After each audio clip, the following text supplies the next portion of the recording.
আসসালামু আলাইকুম। মোহমায়ার বাহুডোরে পর্ব ৬, লেখিকা সাদিয়া।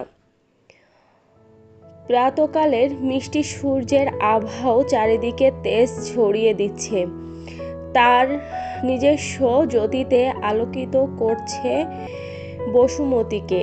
ঘুমন্ত মস্তিষ্কটা একটু সচেতন হতেই তোর গা দুলিয়ে সহসা উঠে বসল মায়রা।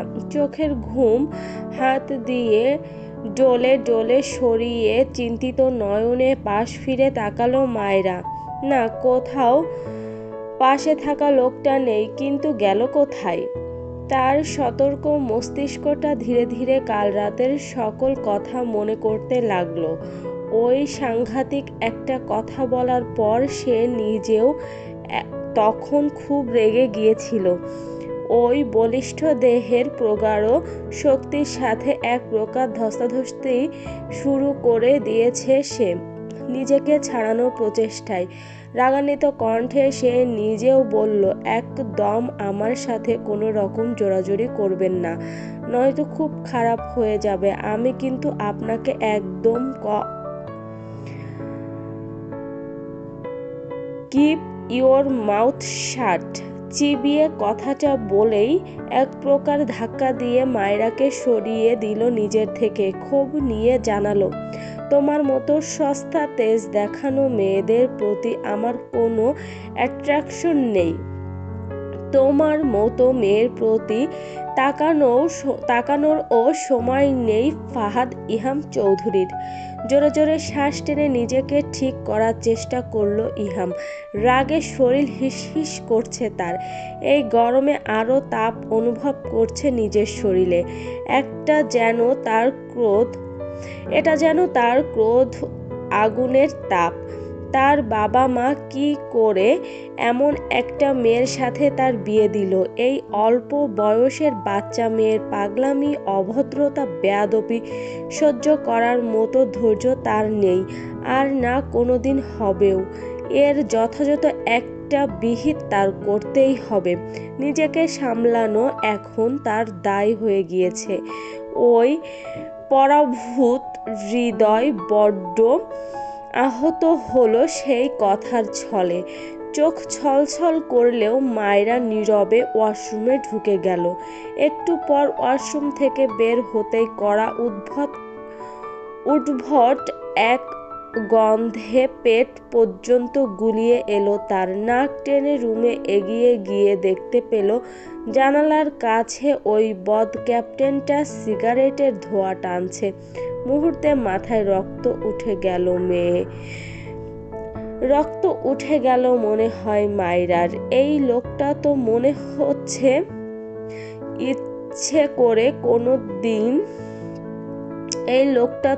হচ্ছে কোনো দিক দিয়েই তার সাথে মিলে না। তার সম্পূর্ণ বিপরীত এই মানুষটার সাথে সারা জীবন কি করে থাকবে? তাদের এই নামমাত্র সম্পর্ক তো মনে হয় কোনো দিন পূর্ণতা পাবে না। এর কুলকিনারা ঠিক কোথায়? হতাশায় ক্রোধ আরও বাড়ল মনে হয় মায়রার। চেঁচিয়ে বলে উঠল, অসভ্য অভদ্র ক্যাপ্টেন সাহেব, আপনার এই গু খেতে হলে এখনই আমার রুম থেকে বের হয়ে যান। সহসা তাকালো ইহাম তার দিকে। ওই লাল চোখ দেখে বরাবরের মতোই তার রাগ উবে গেল। একটু নীরব হলেও ইহাম সেভাবেই তাকিয়ে রইল।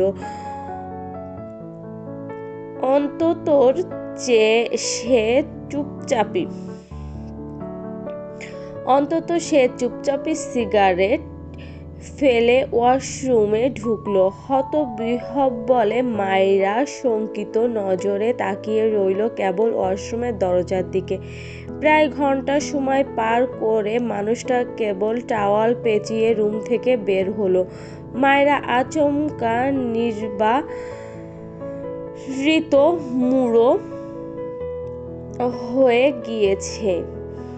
এক প্রকার মোহাচ্ছন্ন হয়ে তাকিয়ে রয়েছে ব্যায়াম পুষ্ট শরীরের এক একটা আকর্ষণীয় মনোহর ভাঁজের দিকে দৃষ্টি ফেলার কথা বুঝি ভুলেই গিয়েছে সে।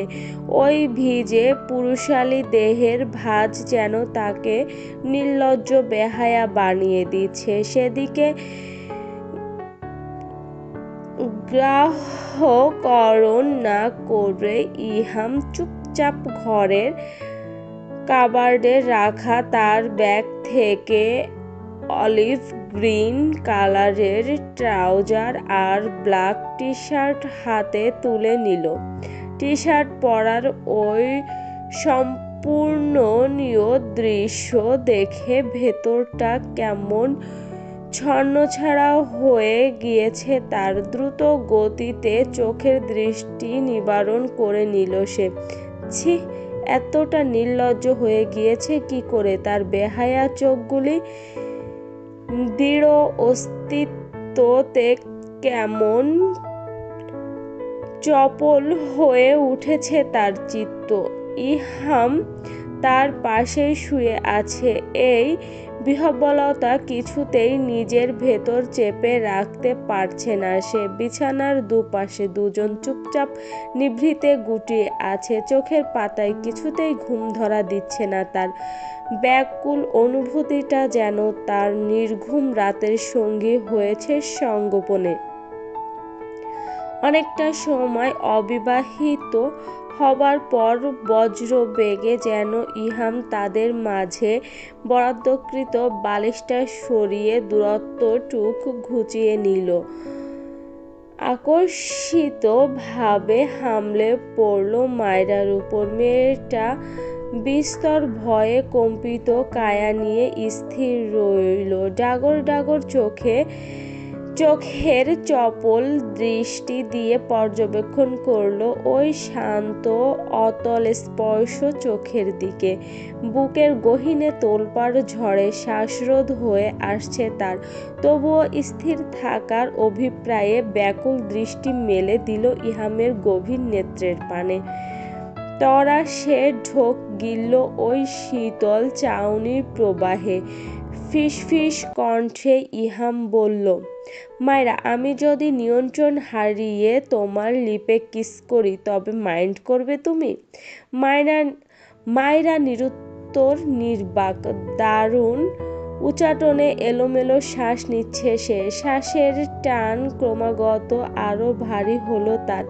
প্রবল অস্থিরতায় জ্ঞানলুপ্ত হয়ে নির্নিমেষে চোখ বন্ধ করে নিল সে। অদম্য স্মিত এক বাসনা ইহামের শিরায় শিরায় ধাবিত হলেও সে অবিচল তাকিয়ে রয়েছে মায়রার ওই লাজুক মুখের দিকে। নিজের দৃঢ় ব্যক্তিত্বকে নিয়ন্ত্রণ করতে না পেরে ছেলেটা অকল্পনীয় ভাবে কপালে কপাল ঠেকিয়ে দিল। সেকেন্ড 10 এক স্থির থেকে আবারও ছুটে গিয়ে ওপাশ ফিরে শুয়ে পড়ল নির্বিঘ্নে। অসভ্যতানীয় কার্যে অনেকক্ষণই মায়রা চুপচাপ ওভাবেই চোখ বন্ধ করে রাখল। অসম্ভাবনীয় কার্যে অনেকক্ষণই মায়রা চুপচাপ ওভাবেই চোখ বন্ধ করে রাখল। বেশ সময় নিয়ে সে ধীরে চোখ খুলে পাশ ফিরতেই দেখল মানুষটা যেন স্বাভাবিকভাবেই তাকে অগ্রাহ্য করে ওপাশ ফিরে শুয়ে আছে। লম্বা করে শ্বাস টেনে ধীরে সুস্থে সেটা নির্গত করল মায়রা। বেশ কিছু সময় নিয়ে সে নিজেকে ধাতস্থ করল। মন্থর গতিতে সে নিজেও তীব্র বেগে চলা অস্থির চঞ্চল এক অনুভূতি নিয়ে পাশ ফিরল। ঠিক কখন কোন রাতে তার চোখ লাগলো তা সে নিজেও বলতে পারছে না। রাতের কথা মনে হতেই বিপন্ন হলো তার মলিন মুখশ্রী। সারা ঘরে চোখ বুলিয়ে দেখে নিল মানুষটা কোথাও আছে কিনা। ইহামকে কোথাও না পেয়ে চোখ ফেরাতে গেলেই নজর দিল দেয়াল ঘড়ির দিকে। 10:53 হয়েছে। বিস্মিত হলো সে, এত বেলা হয়ে গিয়েছে অথচ তার মা তাকে একবার ডাকেওনি। ওই বদমানুষটাও কিছু বলল না তাকে। ফাতেমা বেগমের ভয়ে শুকনো ঢোক গিলল মায়েরা। দ্রুত ওয়াশরুম থেকে ফ্রেশ হয়েই ও ডাইনিং রুমে গেল। জামাই বাড়িতে, অথচ নিজের মাকে এভাবে টিভির সামনে বসে থাকতে দেখে অবাকই হলো মায়েরা। চিন্তিত ভঙ্গিতে কিছু ভাবতে বসেছে সে। ফাতেমা বেগম যে ধরনের মানুষ, তাতে মেহমান বাড়ি রেখে এভাবে তিনি কখনোই বসে থাকবেন না। ব্যাপারটা কি কিছুই বুঝতে পারছে না সে। কপালে রেখা টেনে সে এগিয়ে গেল ফাতেমা বেগমের ধারে। মৃদু সুরে বলল, আম্মু রান্নাবান্না শেষ? রিমোট দিয়ে চ্যানেল পাল্টাতে পাল্টাতে ফাতেমা বেগম জবাব দিলেন, না, আজ কোনো রান্নাবান্না নেই। একটু পর রাইস কুকারে শুধু ভাত বসাবো। অবাক বিস্ময়ে চোখ বড় হলো মায়েরার। শঙ্কিত কণ্ঠে শুধালো, তাহলে আমরা খাবো কি, শুধু ভাত? ফাতেমা বেগমের মাঝে কোনো বিকার ভাব নেই, যেন মায়েরার চমকপূর্ণ কথাটাও তিনি বেশ নির্দ্বিধায় গ্রহণ করলেন। একটিবার মায়েরার দিকে তাকালেন না পর্যন্ত স্বাভাবিক স্বরেই বলল, ইহাম বাবার জন্যে কাল রাতে যা যা করেছিলাম সবই রয়ে গেছে। আজ আর কিছু রান্না করতে হবে না। যেহেতু জামাই নেই তাই আর রান্নাও করব না। ঘরের মানুষ কালকের তরকারি দিয়েই খেতে পারবে। চমকে উঠল মায়েরা। বিস্ময়ে কপাল সরু হয়ে এলো। বিহ্বল কণ্ঠে শুধালো, জামাই নেই মানে? এবার ফাতেমা বেগম তার দিকে তাকালেন। সন্দিগ্ধ কণ্ঠে পাল্টা প্রশ্ন করলেন, তুই কিছু জানিস না? মায়ের এমন চোখ দেখে ভড়কাল সে। মৃদু হাসার চেষ্টা করলো পরিস্থিতি সামলাতে, তবুও ভেতরটা অদ্ভুত এক টানে হাঁসফাঁস করলো জানতে। মানুষটা নেই মানে চলে গিয়েছে? তাকে তো বলেও যায়নি। মানুষটা কি এতই পাষাণ, এত অ্যাটিটিউড ওনার? নিজেকে কি রাজা বাহাদুর মনে করেন নাকি? ইহাম বাবা তো ভোরে চলে গিয়েছে। কাল রাতে মানুষটার কাছে যাবার পর থেকে শিহরণে তার গা ছমছম করছে। মানুষটার প্রতি তীব্র রাগ থাকলেও একটু যেন টানও অনুভব করছে সে। কেন এমন হচ্ছে? এত টান অনুভব করবে কেন সে? ওই মানুষটার সাথে তো আর কোনো সম্পর্কই তৈরি হলো না, তবে কিসের টান তার? কঠিন পাষাণ মানবটা তো তাকে 4 আনার দামও দেয়নি, উল্টে তাকে সস্তা বলে সম্বোধন করেছে। তার মতো মেয়ের দিকে সে নাকি তাকিয়ে দেখবার সময়ও নেই তার। তবে ওই মানুষটার জন্যে তার টান হবে কেন? শক্তভাবে নিজ মনকেই শাসালো সে। দম্ভ নিয়ে মায়ের কাছে প্রশ্ন রাখল, ওনার মা না বলেছিলেন উনি আমাদের এখানে 2 দিন থাকবে? তাহলে? আরে ছেলেটা তো ছুটিই কাটাতে এসেছিল, কিন্তু তার ওখানে কি না কি জরুরি কাজ পড়ে গেছে।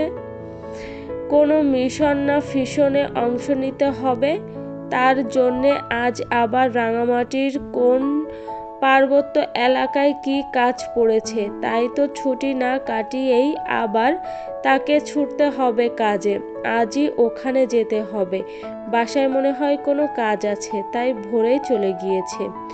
মুখ মলিন হয়ে উঠল মায়রার। দৃষ্টি আনমনে রেখে নিজে যেন কোনো বিষণ্ণতায় ডুবে গেল।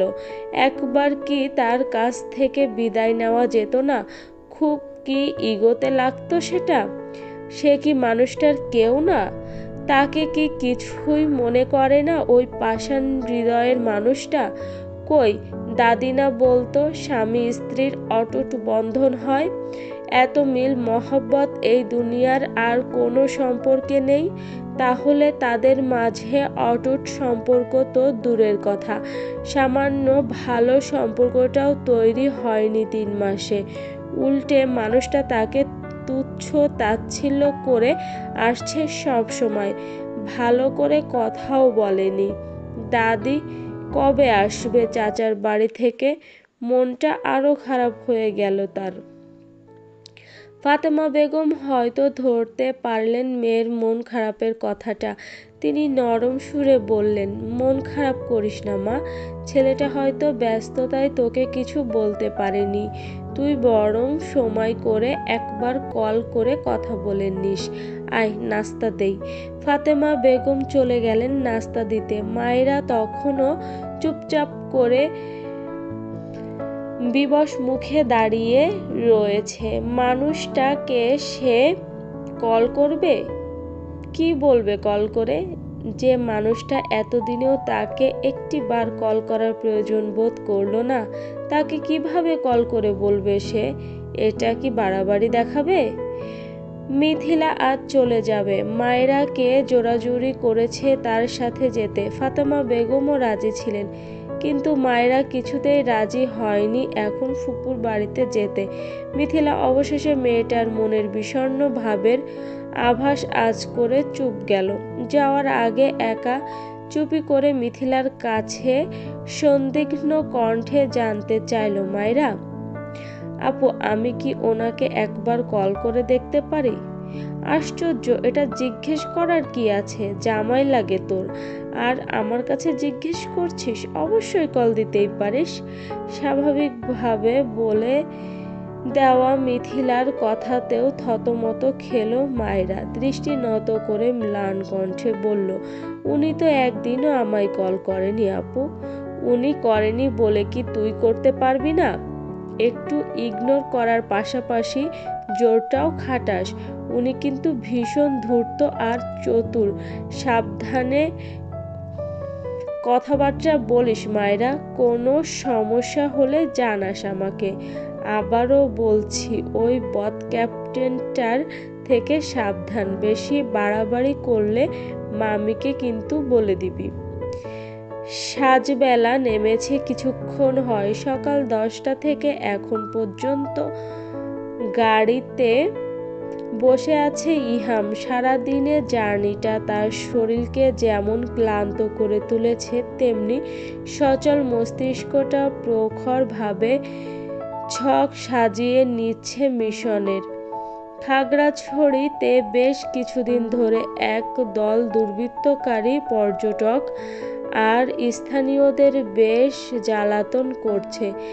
ডাকাতি, হামলা, অস্ত্র পাচার সহ কাজকর্ম তারা পরিচালনা করছে, যার ফলে রাঙামাটিতে পর্যটন স্থানগুলিতে লোক সংখ্যাও কমে আসছে। তাই তো অথরিটি থেকে নোটিশ এসেছে মাঝরাতেই 1 মাসের ছুটি কাটাতে এসে একদিন বিরতি নিয়ে আবার ফিরতে হচ্ছে স্বস্তির পছন্দের কাজে। কিন্তু মনটা বড্ড অস্থির হয়ে আছে তার। একে তো সারাদিনের শারীরিক অবসাদ, তার উপর মায়েরা মেয়েটা। সেই মুহূর্তেই তার ভাবনার ছেদন ঘটল আননোন এক নাম্বারে আসা কলে। চলবে, গল্পে যদি কোনো ভুল ত্রুটি হয়ে থাকে তাহলে ক্ষমার চোখে দেখবেন, এবং আমাদের গল্পটি যদি ভালো লেগে থাকে একটি লাইক দিয়ে যাবেন, এবং এই গল্পের পরবর্তী পার্ট দেখার জন্য আমাদের চ্যানেলটি সাবস্ক্রাইব করে সাথেই থাকবেন। ধন্যবাদ।